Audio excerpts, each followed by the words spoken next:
Hi, Brian. Well, look, in times of volatility, it really is hard not to react based on fear. We're going to talk about a couple of things. First, as you mentioned, capitalizing on the chaos, really not being afraid to gain from a time like this. And then, second, if you are worried about making ends meet right now, there are some things you can do.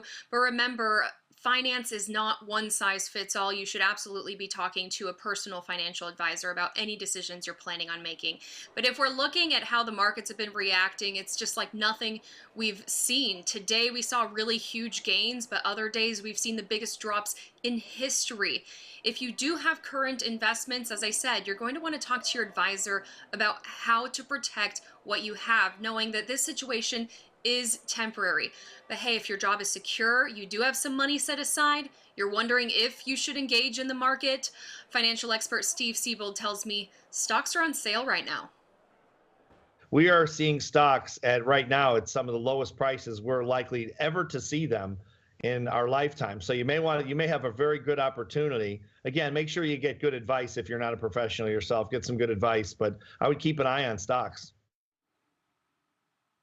Yeah, Steve says, look, a lot of people do have that tendency to react with fear. That's why we see all of those big sell offs, but you can always look for the opportunity in the chaos here, Brian.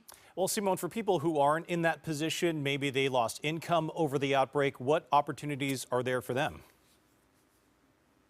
Yeah, believe it or not, there are some opportunities for them, Brian. Say you are losing income or you have lost your income, you're waiting on government assistance. It's not going to cover what you need, but the bills keep coming, right? Well, look, lenders, they're cash strapped too right now. They don't want you to default on your loans any more than you do, which means it might just be the perfect opportunity to cut a deal here and negotiate. You might want to look at maybe refinancing your home if the rates go down far enough and it makes it worth it, or restructuring your student loan debt or any other kind of debt you have. There's a lot of opportunities out there. And I guess my biggest message is look for the opportunities. Don't just buy into the fear that the masses really buy into during these crazy times. And the same thing is going to go for the bills that you have. Don't just look at that total due if you're really strapped and think you have to pay that or nothing. Something is going to be better than nothing. So it's always a good idea to give those companies a call and see if you can work out some type of payment plan. Steve says this is something that you can also do with the help of an expert to talk to the IRS if you have any kind of tax debt at this time to be able to restructure that. Steve also says it's the perfect time as we're sitting at home to learn the basics of personal finance since he knows money's tight.